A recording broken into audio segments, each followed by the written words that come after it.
지난 6월부터 성찬 예식 때마다 히브리서를 조금씩 읽고 있습니다. 6월 성찬 때는 히브리서 8장의 13절, 10석절을 모두 읽었고 9월에는 9장을 14절까지 읽었습니다.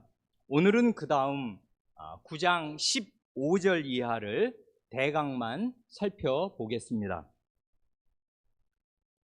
9장 15절 말씀은 이로 말미암아로 시작하는데, 이 말은 앞에서 말한 이런 일이 있으니까 하는 뜻이겠습니다. 그러니까 이 15절은 바로 앞에서 말한 오늘 우리가 본문으로 읽기 시작한 11절로 14절의 토대 위에서 이 15절 말씀을 하는 것이겠습니다. 11절부터 14절까지의 내용을 긴 한 문장으로 요약하면 이렇게 될 것입니다.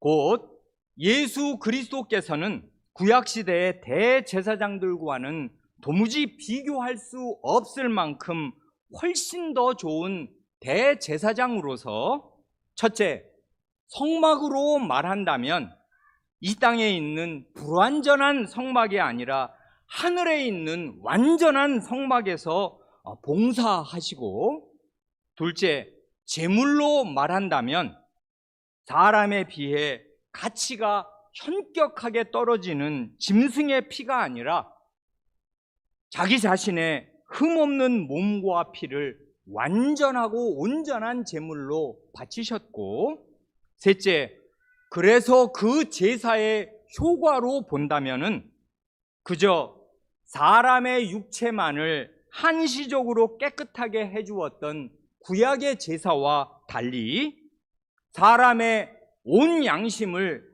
정결하고 거룩하게 씻어주어서 살아계신 하나님을 섬기고 살 수 있게 하여 주신다. 바로 그것이겠습니다.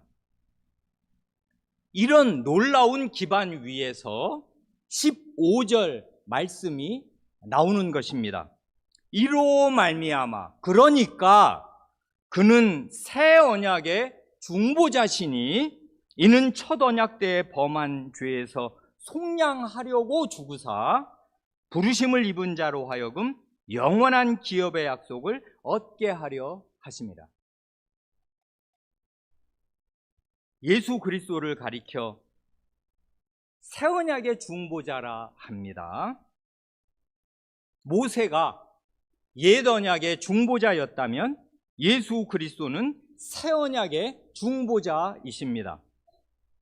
옛 언약, 곧 십계명의 10마디 말씀과 여러 율법을 포함하는 옛 언약은 모세를 통하여 왔습니다. 그 십계명을 비롯한 모든 율법이 하나님 자신의 말씀이었을지라도 그 율법은 그 백성의 마음판이 아니라 마음 밖에 돌판에 새겨져 있었습니다. 그리고 옛 언약의 모든 제도들은 성막이든 아니면 제사든 무엇이든 간에 사람의 죄가 얼마나 깊고 깊으며 치명적인가를 부인할 수 없이 드러낼 뿐 그 죄를 근본적으로 해결해 줄 수는 없었습니다. 그렇기에 하나님께서 구약의 이스라엘이 멸망하여 가는 예레미야 에스겔 시대에 새 언약을 약속하셨습니다. 이 새 언약을 체결하는 시대가 오면 모든 죄를 완전히 용서받고 하나님의 법을 마음판에 새기면서 하나님과 친밀한 교제를 나누는 하나님의 참된 백성들이 나타나게 될 것이라 약속하셨습니다. 그게 예레미야 31장에서 약속하신 새 언약이고, 그 새 언약을 우리가 지지난번에 함께 읽은 히브리서 8장 10절에서 인용하였습니다. 중요한 것은 예수 그리스도께서 그 새 언약을 가져오시고 체결하시는 새 언약의 중보자가 되신다는 사실입니다. 방금 읽은 이 15절 말씀은 예수 그리스도께서 새 언약의 중보자가 되셔서 자기 백성에게 베푸시는 놀라운 은혜가 무엇인가를 두 가지로 요약합니다. 그 두 가지는 모두 예수 그리스도 자신이 피 흘려 죽은 죽음으로써 가져오신 은혜인데, 첫째는 사죄의 은혜요, 둘째는 영원한 기업의 약속입니다. 먼저 사죄. 새 언약의 중보자이신 예수 그리스도께서는 자신의 죽음으로 우리의 죄값을 모두 치르시고 우리를 죄에서 속량하십니다. 성도 여러분은 다른 사람이 아니라 자기 자신의 죄값이 완전히 치러졌고 자신의 모든 죄를 완전히 용서받았다는 사실을 믿으십니까? 이걸 잘 못 믿는 주된 이유는 내 죄값을 청산하기 위해 치러진 값이 얼마나 충분한 것인가를 잘 모르기 때문일 것입니다. 내 죄값을 치르기 위해 성부 하나님께서는 자신의 친아드님을 제물로 내어놓으시고 그 아드님께서는 영원하신 성신을 의지해서 자신의 목숨과 피를 바치셨는데 그게 14절 말씀의 뜻 아니에요. 성부와 성자께서 이런 큰 값을 치르셨는데 새 언약을 믿는 사람들이 어떻게 자신의 죄를 용서받지 못하겠습니까? 그러니 자기를 믿는 사람, 자기 감정을 믿는 사람은 끝내 사죄의 확신과 양심의 평안을 누리지 못하고 자기 파괴적으로 살다가 멸망에 떨어질 것입니다. 그러나 하나님의 약속을 믿고 예수 그리스도를 진실하게 의지하는 사람은 사죄의 확신과 양심의 평안을 누리면서 새 사람으로 살 것입니다. 둘째로 이 15절은 새 언약의 중보자이신 예수 그리스도께서 베푸시는 은혜를 사죄와 함께 영원한 기업의 약속이라 말합니다. 그런데 이 영원한 기업을 모든 사람에게 다 주시는 게 아닙니다. 15절을 보면 부르심을 입은 자, 곧 하나님께서 효력 있는 부르심으로 친히 부르신 사람들에게만 영원한 기업을 주십니다. 그럼 누가 부르심을 받은 사람인가 할 때 이 역사 가운데 예수 그리스도의 복음을 듣고 참되게 믿고 의지하는 그 사람이 바로 하나님의 부르심을 받은 사람입니다. 예수 그리스도께서 약속하시는 것은 영원한 기업, 곧 영원한 나라요, 영원한 재산입니다. 옛 언약의 중보자였던 모세는 그 백성을 약속의 땅 가나안으로 인도하였고 그 백성은 결국 그 땅을 기업으로 받았습니다. 그러나 그 기업은 영원한 기업이 아니라 유한한 기업이었고 이스라엘의 역사로 보면 그 기업을 누린 것이 몇백 년도 되지 못합니다. 그러나 새 언약의 중보자이신 예수 그리스도께서는 하나님의 부르심을 받은 사람들에게 영원한 안식과 평안의 그 나라를 기업으로 주십니다. 아멘. 그러니 참된 믿음이 있는 신자라면은 이 땅에 자기 집이나 땅이나 재산을 보유한 것에서 얻는 든든함보다 100배, 1000배나 더 이 영원한 기업을 얻은 사실을 크고 귀하게 여겨야 마땅할 것입니다. 이어지는 16, 17절에서는 이 영원한 기업이 신자에게 아주 확실하게 주어진다는 사실을 굉장히 놀라운 방식으로, 이게 애지간한 사람은 평생 상상할 수 없는 놀라운 방식으로 입증합니다. 16, 17절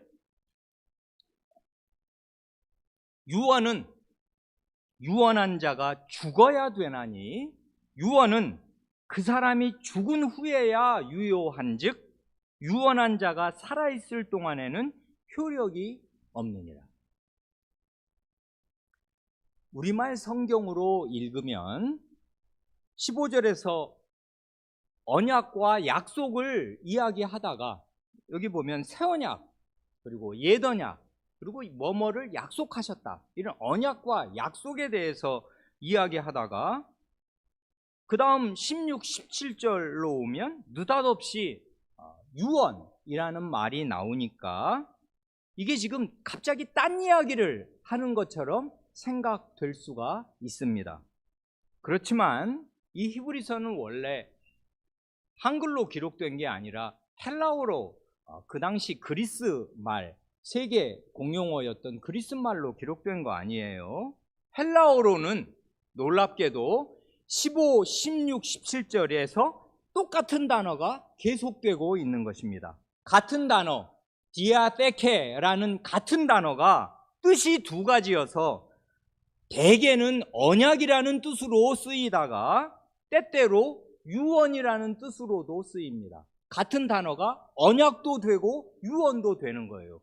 근데 다른 때에 유언이라고 하면 말이 안 맞으니까 그때는 언약으로 번역을 하는 것이지만 바로 여기 이 특이한 구절 히브리서 9장 16, 17절에서는 유언이라는 뜻으로 요 말이 쓰이는데 같은 단어가 지금 흐르고 있다, 그것입니다.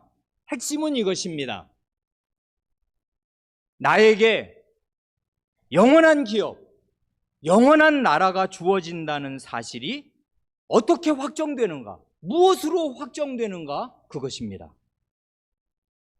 이걸 히브리서 저자는 이 세상에 보편적으로 확립된 사례를 들어서 입증합니다. 예를 들겠습니다.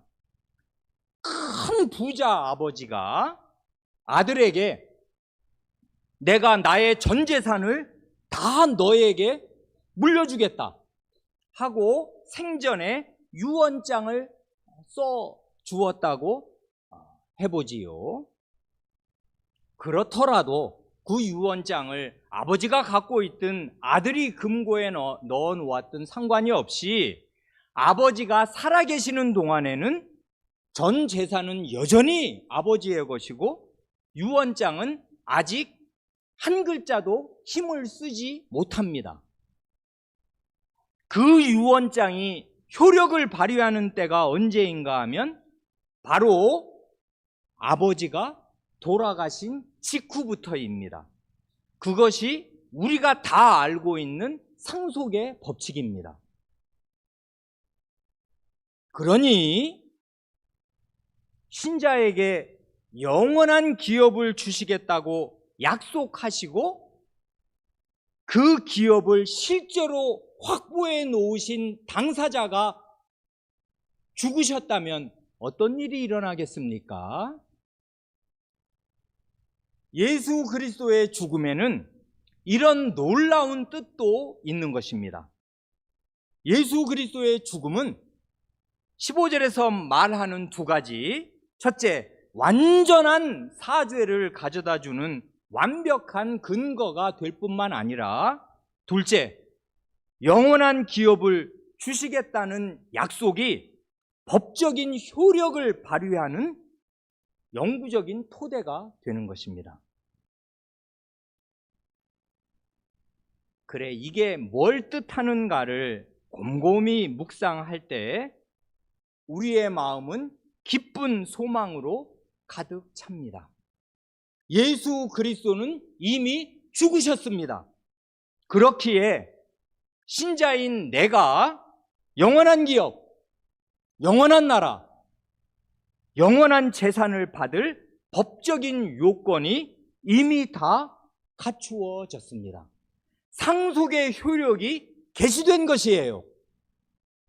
16, 17절은 그 사실을 말하고 있습니다. 이와 아주 비슷한 내용으로 신자가 어떤 상속재산을 받게 되는가를 바울 사도가 말한 적이 있습니다.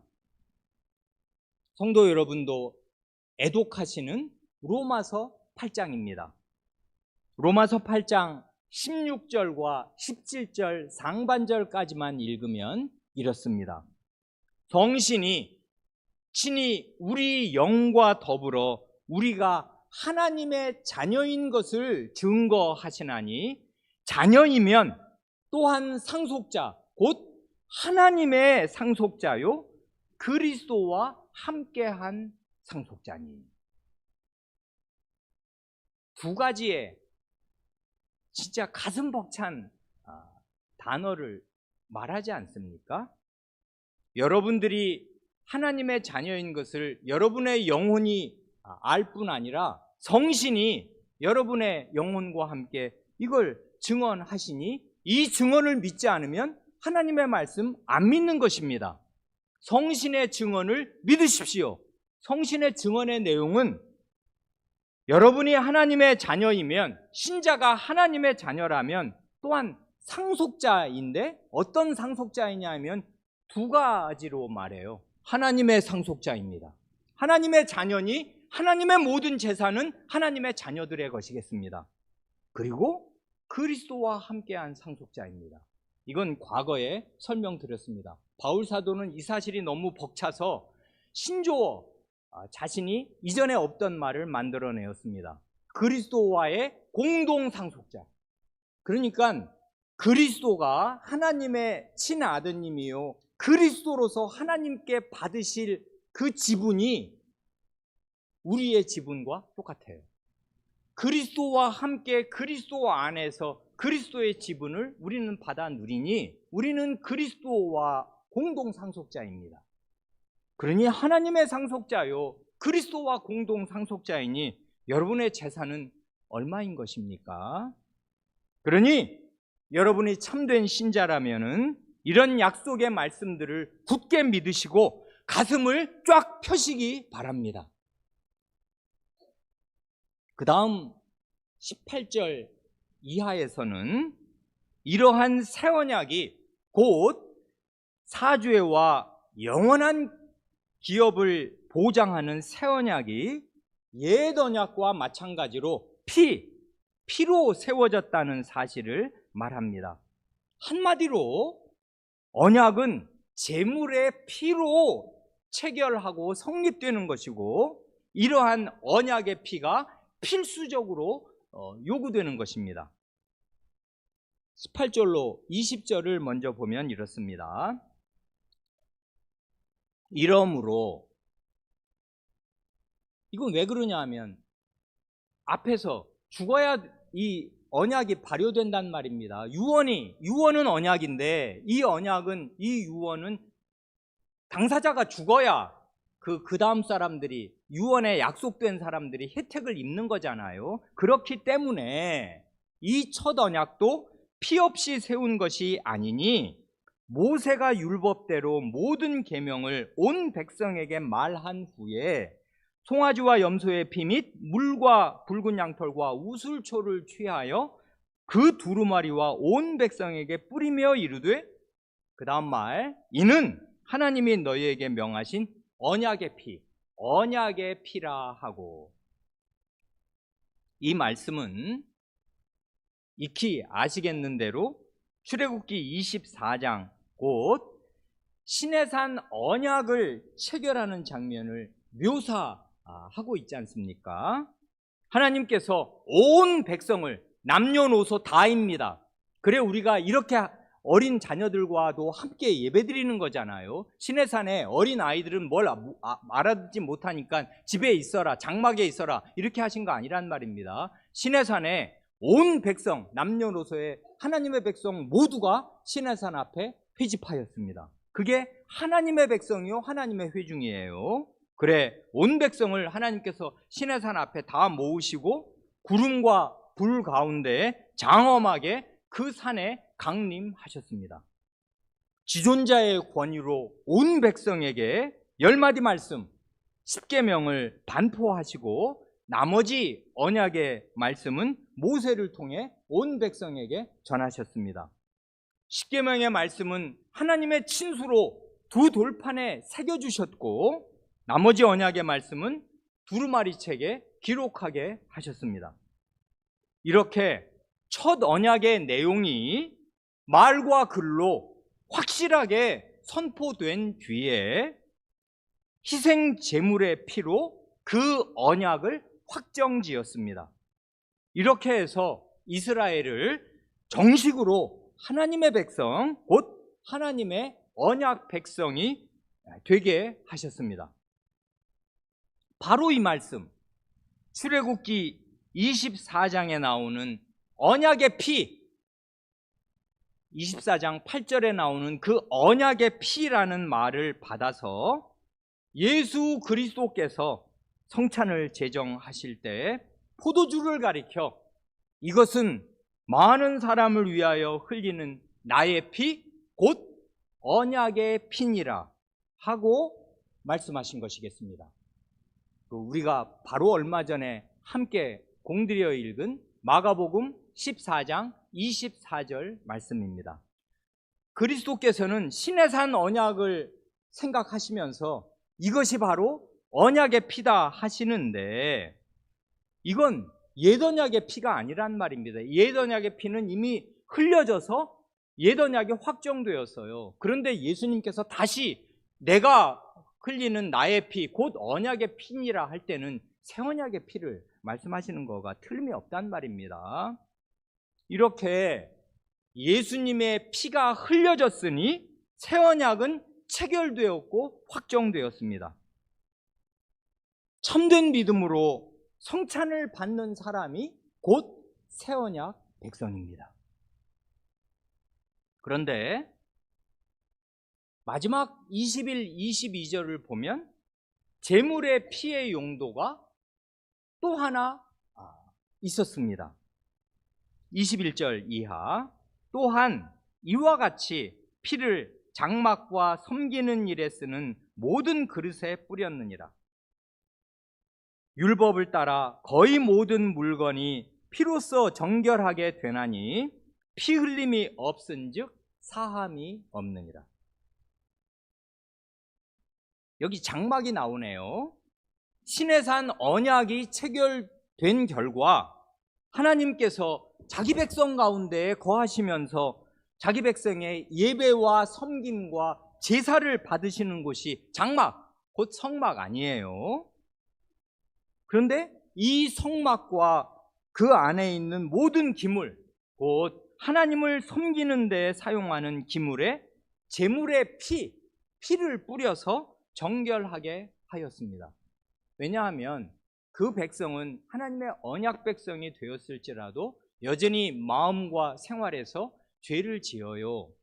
그래, 그런 죄인들이 그 죄를 씻어 주시고 용서해 주시라고 제사를 드리는 거 아니에요. 속죄제, 이런 속건제를 드린단 말입니다. 그러니 죄인들이 이 성막, 이름조차 거룩한 장막에 나오니 장막이 백성들의 죄로 오염되어요. 그리고 제사장 자신들도 무력한 죄인일 뿐입니다. 그래, 제사장들이 성전에 성막에 들어가고 대제사장이 지성소에 들어가는데 그 사람들이 그냥 죄 덩어리예요, 사실상. 그래서 성막 자체가 하나님의 집인데도 오염된단 말입니다. 그래서 그런 이 성막과 그 안에 있는 모든 기물, 하나님을 섬기는데 사용하는 기물에 피를 제물의 피를 뿌려서 성막 전체를 정결하게 하였습니다. 그 결과로 22절 하반절에 중요한 진술이 나오게 되는 것입니다. 피 흘림이 없은즉 사함이 없느니라. 제물의 피가 흘려져야 죄를 씻고 정결하게 될 수 있습니다. 그러니 피 흘림이 없은즉 사함이 없느니라. 2번 없다지 않습니까? 이 두 번 부정하는 이 말씀을 이렇게 긍정으로 뒤바꾸어도 참입니다. 피 흘림이 없으면 죄사함이 없어요. 그러면 피 흘림이 있으면 죄사함이 있겠습니다. 그래서 방금 전에 우리가 마가복음 14장 24절 말씀을 인용했는데 그 똑같은 병행구가 되는 마태복음 26장 28절의 성찬 제정의 말씀에서는 죄사함을 얻게 하려고 하는 말이 콕 집어 들어가 있어요. 마태복음 26장 28절 말씀은 이렇습니다. 이것은 이 포도주 잔을 가리켜서 이것은 죄사함을 얻게 하려고 많은 사람을 위하여 흘리는 바 나의 피 곧 언약의 피니라. 죄의 용서함을 얻게 하는 피는 이미 흘려졌습니다. 그러니 예수 그리스도의 피를 참되게 믿고 의지하는 모든 사람은 자신의 모든 죄를 용서받습니다. 아멘. 성찬은 그러한 믿음을 강화시켜 주시고 굳세게 하여 주시려고 제정하신 것입니다. 성찬은 우리에게 죄책감을 가중시키시려고 제정하신 것이 결단코 아니고 우리의 이 헐수할 수 없는 죄에도 불구하고 이 죄를 완전히 씻는 영원한 샘물이 우리 앞에 터졌다는 것, 이 죄를 완전히 용서받을 길이 열렸다는 것, 이게 하나님 자신이 맹세로 보장하시고 예수님이 자기 목숨으로 보장하시는 사실이라는 것, 이것을 믿고 체감할 수 있도록 제정하신 것입니다. 그러니 성찬상 앞에서 죄인인 우리는 우리 죄를 슬퍼하지만 죄 용서의 길이 열린 사실을 확신하고 또한 기뻐합니다. 이제 성찬을 받겠습니다.